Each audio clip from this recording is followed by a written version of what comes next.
21 साल से 60 साल की उम्र के बीच में है, उसको कम से कम न्यूनतम दर पर, मिनिमम वेजेस के ऊपर कम से कम रोजगार मिलना चाहिए, और नहीं तो उसका आधा बेरोजगारी भत्ता मिलना चाहिए। ये हमारी पहली डिमांड।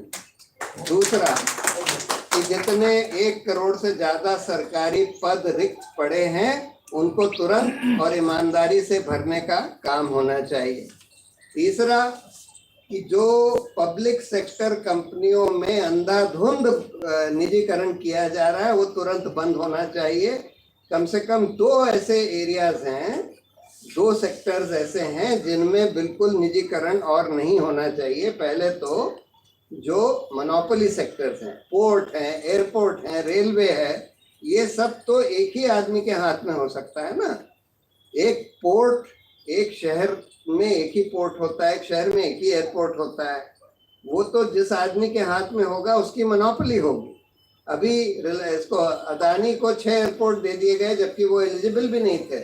उन्होंने ओवरनाइट लखनऊ एयरपोर्ट में वहां लैंडिंग फीस और टेक ऑफ फीस पर पैसेंजर 6 गुनी बढ़ा दी।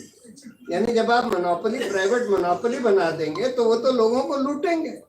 तो प्राइवेट मोनोपोली तो होनी ही नहीं चाहिए, मोनोपोली तो सिर्फ सरकार के हाथ में होनी चाहिए। दूसरी बात, कई ऐसे सेक्टर्स हैं जिसमें सब्सिडी की जरूरत होती है। एजुकेशन है, आप एजुकेशन को मार्केट के ऊपर नहीं छोड़ सकते। सरकार का काम है कि बेसिक एजुकेशन सारे नागरिकों को फ्री में उपलब्ध कराए, तो वो तो प्राइवेट लोग नहीं कर सकते। तो एजुकेशन है, हेल्थ केयर है, इन सब में सब्सिडीज की जरूरत होती है। बैंकिंग है, तो जहां पर सब्सिडीज की जरूरत होती है, जहां गरीब आदमियों को सपोर्ट करने की जरूरत होती है, वहां पर उस सेक्टर की कमांडिंग हाइट सरकार के हाथ में होनी चाहिए, वहां निजीकरण नहीं होना चाहिए। लेकिन वहां पर भी निजीकरण हो रहा है।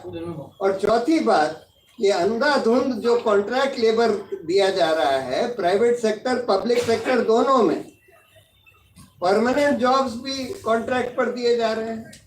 तो पहले तो एक कानून बना था, contract labour abolition and regulation act, जिसका मेन ये था कि परमानेंट जॉब्स आप कॉन्ट्रैक्ट पर नहीं दे सकते, उसमें रेगुलर जॉब्स होने चाहिए। लेकिन इन्होंने धीरे धीरे करके सब कॉन्ट्रैक्ट पर। तो इन 4 बिंदुओं पर एक रोजगार के ऊपर एक बड़ा जन अभियान चलाया जा सकता है। हम लोगों को उसमें जितना हम शिरकत कर सकें, मेनली युवा लोगों का काम है वो आंदोलन चलाना, और उसमें हम लोगों को उनकी पूरी मदद करनी चाहिए इस आंदोलन।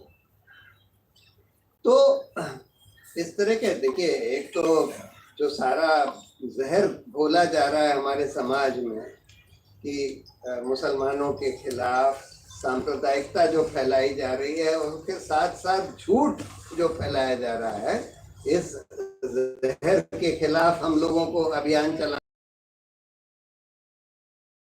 जैसे योगेंद्र जी कहते हैं कि इन लोगों ने आर्मी बना रखी है जिसका काम है रोज झूठ फैलाना, जहर बोलना, नफरत फैलाना।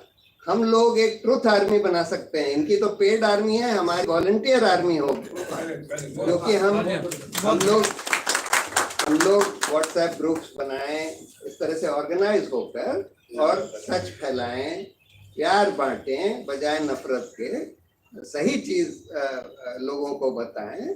ये सब काम हम लोग कर सकते हैं। तो बाकी तो देखिए, लॉन्ग टर्म हम लोगों को बहुत सारे रिफॉर्म्स करने।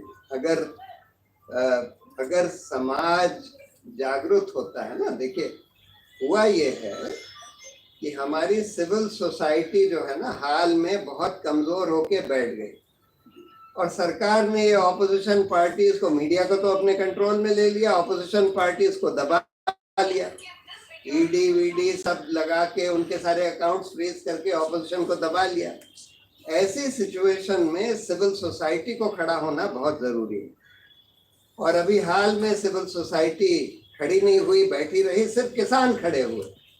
किसान जरूर, पंजाब, हरियाणा, वेस्टर्न यूपी के किसान खड़े हुए, लेकिन वही जज्बा पूरे समाज में होना चाहिए, क्योंकि आज तो हमारा सब कुछ दांव पर लगा हुआ है। अगर आज हमने इसको नहीं रिक्लेम किया अपने तंत्र को, तो आप मान कर चलिए कि फिर कुछ नहीं बचे। फिर हम बच्चों को जो विरासत छोड़कर जाएंगे वो बहुत ही खराब